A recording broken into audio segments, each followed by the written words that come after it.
Thank you very much, and hello to all of you.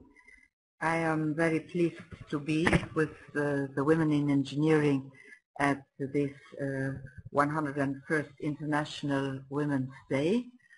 I know that you are just a few, not only in this room, but in general, because you are coming from a very male-dominated profession. I remember still when I was Commissioner for Telecoms and for Technological Research that I had to face the question why so few girls are studying technology, and why they do not think that engineering is cool. I tried to break through this wall by two initiatives at that time. The first one was the shadowing initiative, where young girls aged 15, 16, so before they decide what university studies they are going to, they would shadow a female ICT engineer or a technologist in their daily duties in a company.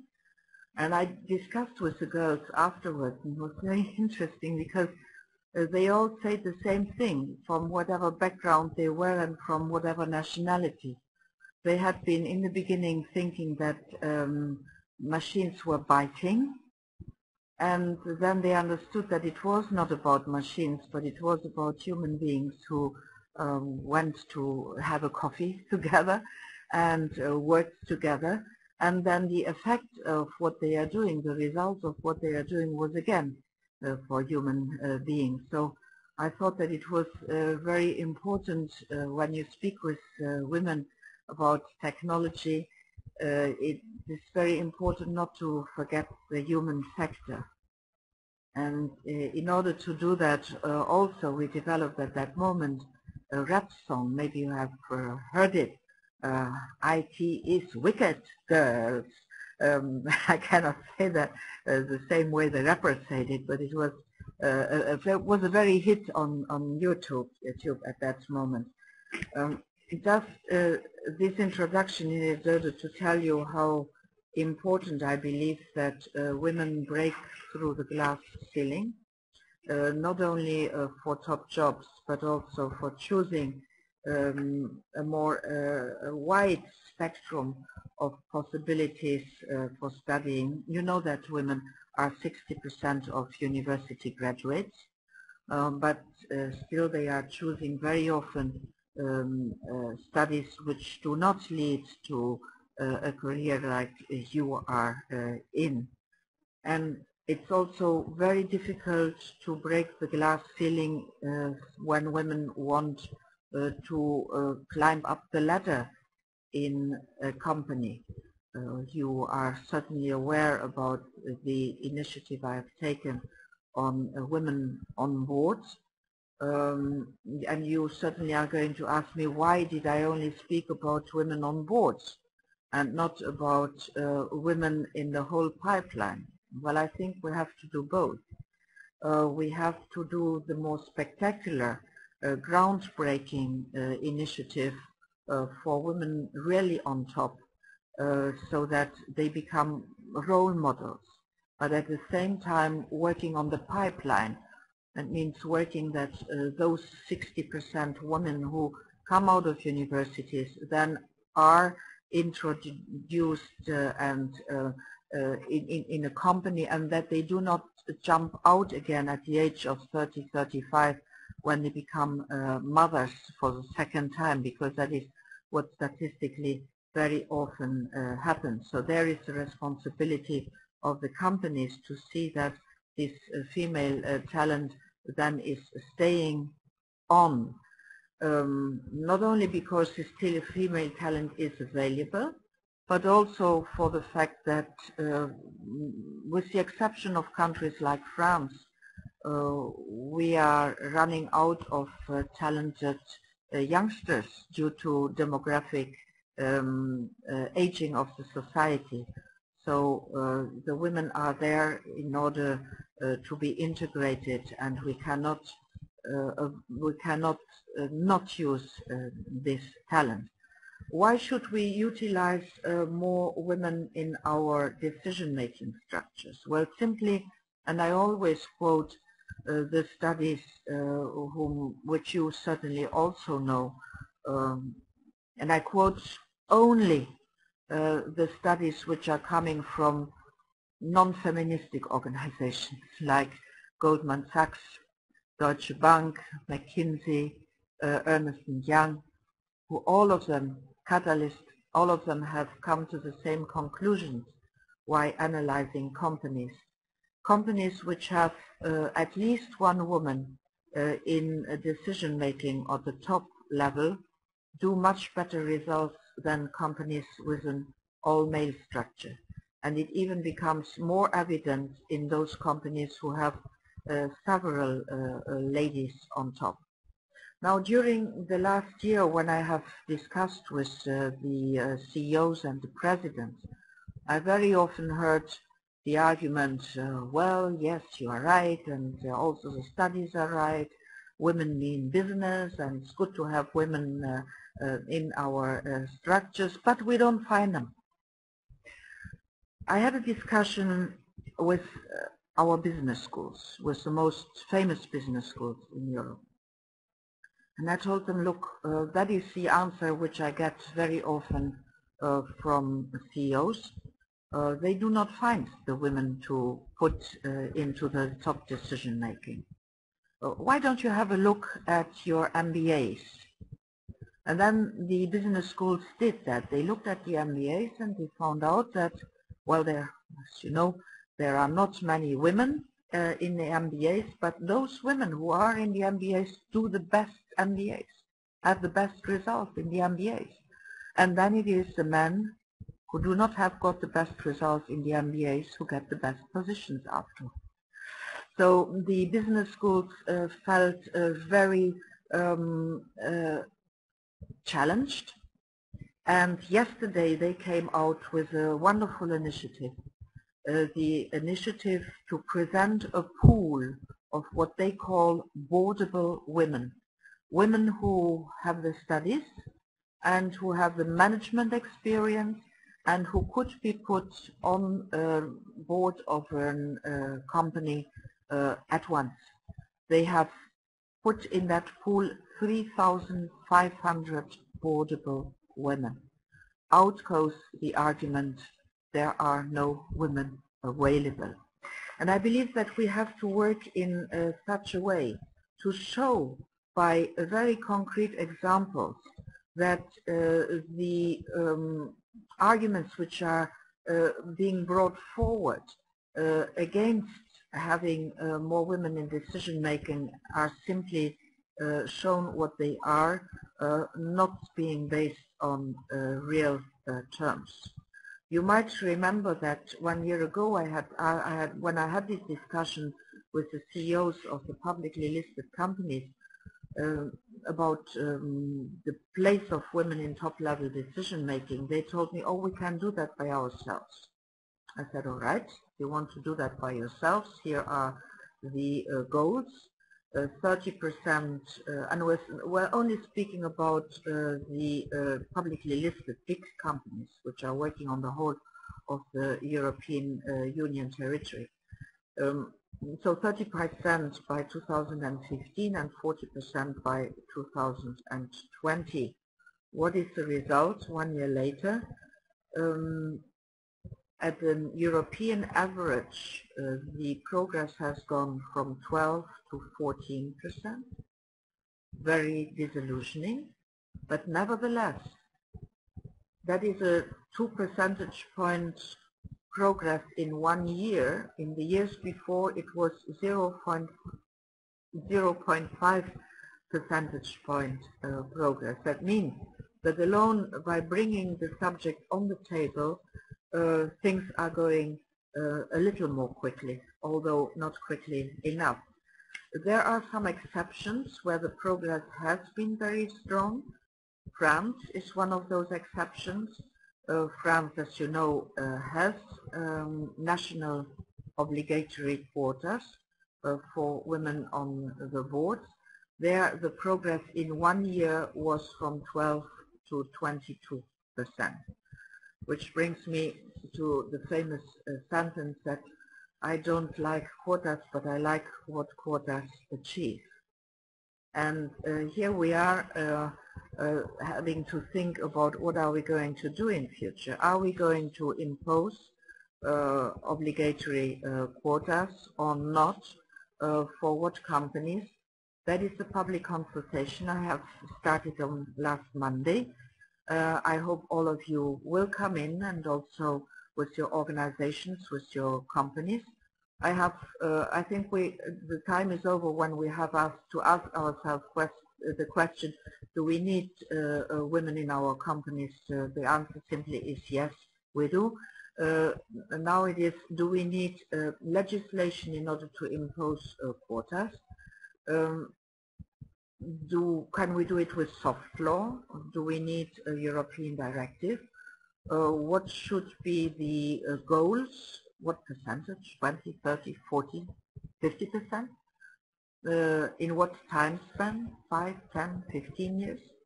For what kind of companies?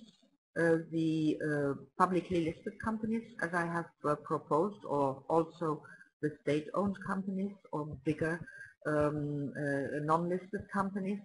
And that what about sanctions if we go for legislation, because there we do have a problem of internal market.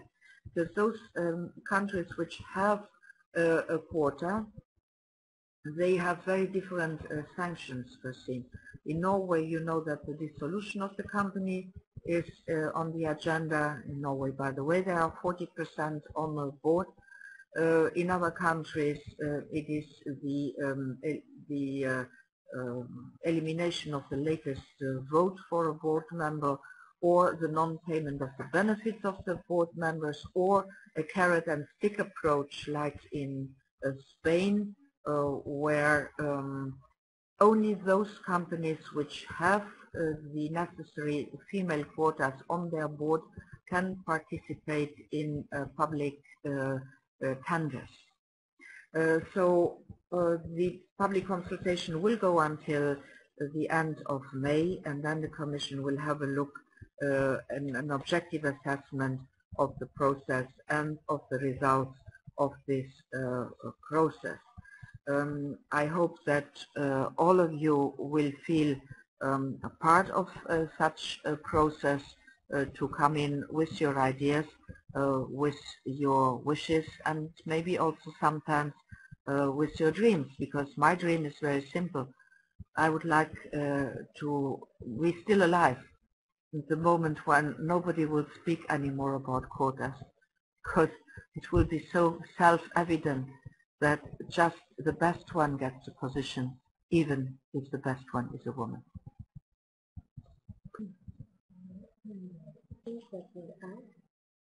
Thank you very much, Commissioner. That's fascinating. And we have a couple of questions to follow up. We've put them in the top right of the screen in the note-taking box, if you see. And we'll put them there. If you could answer maybe 2 or 3, would be extraordinarily grateful. Thank you very much. So if you want, I start with question 1. The traditional question. We don't want to be quota women, because they will say, oh, she's just there because she's a quota woman. I went through that thinking too. But having arrived at the place in my career where I am, and having met a lot of women my age who have gone through it all, and who, oh,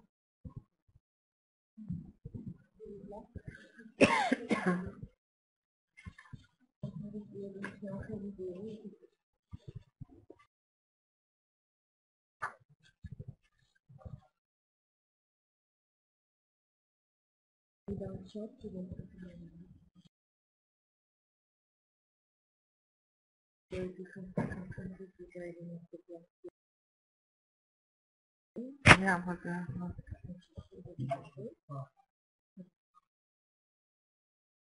I am back. Do you hear me? Yes, we hear you. Sorry. You do. So, girls, do something about technology. Still not functioning as it should. Now, question one. Is she just there because she's a quota woman? You see, why do we ask ourselves this kind of question? There is in the boards of the publicly listed companies actually today 86% male quota de facto, and nobody asks himself, is he there because he is male? Why should we ask ourselves the question if we are there because we are women? And that is the reason why I'm very grateful to the business schools and to this pool they have put on the table with the 3,500 boardable women. So the women are available, and I think that we should have much more self-confidence just so that yes, we are capable to do the job. But yes, we are blocked in our progression very often because we are a woman. So I think we should not bother for this, and if by a natural way, by self-regulation, the problem cannot be solved, and the experience of the last year shows it can't, well then we might go to a different step. Still hoping that the glass ceiling will be broken through and that at a certain moment we will not need the quotas anymore.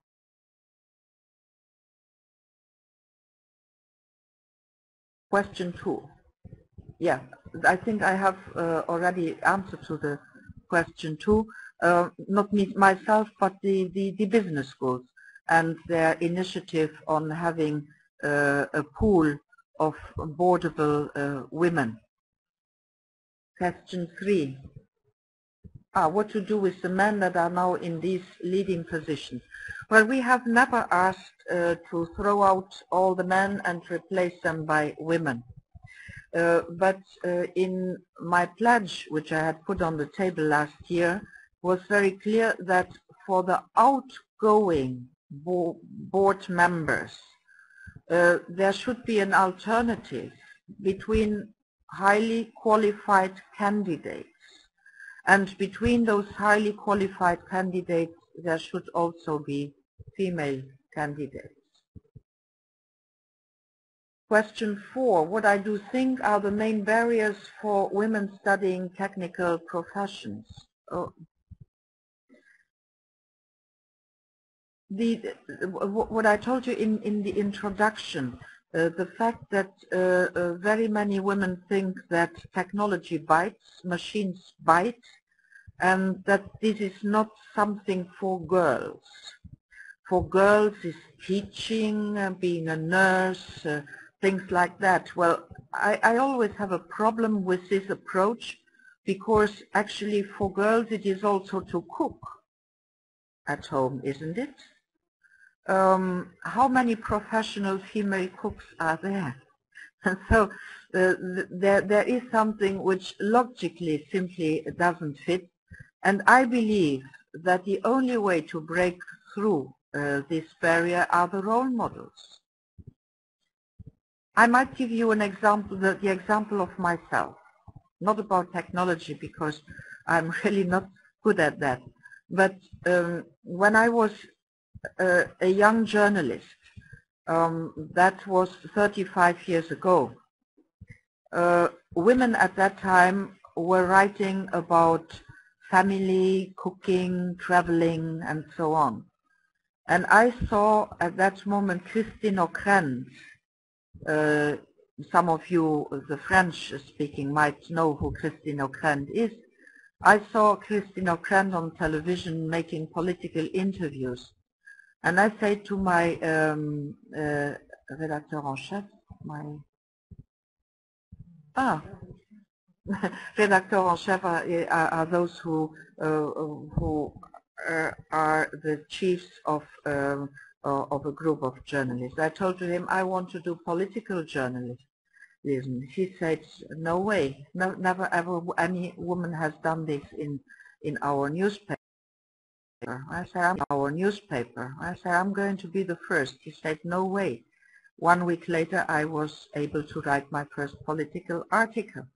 So you see, if I hadn't had this role model, all the models I had around of me were the negative models. I would have stayed in writing about social affairs and traveling.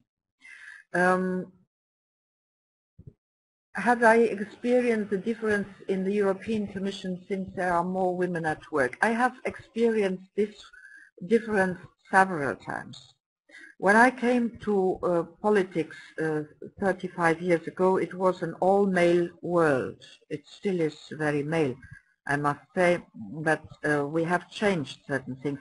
We have at that moment in my Christian Democrat party in Luxembourg, some years later, introduced quotas for the governing boards of the party, also in small villages. And we saw quite a big difference to happen. Before the women came in, those meetings lasted from 8 o'clock to 12 o'clock, 1 o'clock in the morning, with a lot of drinking and a lot of smoking and no decisions being taken. The moment women came in, the meetings lasted from 7 to 9 in the evening. There was no smoking, there's very little drinking, decisions were taken and speaking was reduced to a minimum. Women are speaking less, are doing more. I have experienced that also in all my political career, and women are also multitasking, so they take on them a lot of work once they are in positions of responsibility. And women are asking questions. And that is also the reason why all these studies show that women in decision-making in companies bring better results of the companies, financial, economic, because by asking questions and forcing everybody to give an answer before going into an unconsidered action, you avoid errors. And I have seen that very often with women, also in political decision-making. We are not the ones who speak, we are more the ones who are action-driven. We want results. Maybe that comes from the fact that we have many responsibilities in life and not so much time idle to lose. Thank you. Thank you. Thank you very much. Thank you. I hope for this discussion. Thank you. I hope for this discussion. It was actually not a discussion. You were just sitting there and listening. I hope we will have next time an occasion to have a real discussion and an exchange of views. But you must understand something. What we are trying to do here at the level of the Commission is to break through this glass ceiling. We also know that in the evolution of our society, in the aging society, if we do not get the women talent on board, not only at the top, but also down, then our economy cannot do it. And we also know that if our national governments do not find the adequate solutions, together maybe with the companies, in order to solve the problem of parenthood, then we will not do it either, because we need women who agree to become mothers, we need men who agree to become fathers, and you know what my statistics shows me? And that is across the board. When men become fathers, they work 10 points more in their jobs, and when women become mothers, they work 10 points less in their jobs. somehow you have the impression that men try to escape home once they become fathers. But you see that this is different in the Nordic countries, for instance, where there is this sharing of the responsibility also of parenthood, and we have to fight really for this to become a normal way of dealing with everything. Thank you very much. Good luck to all of you. And I can't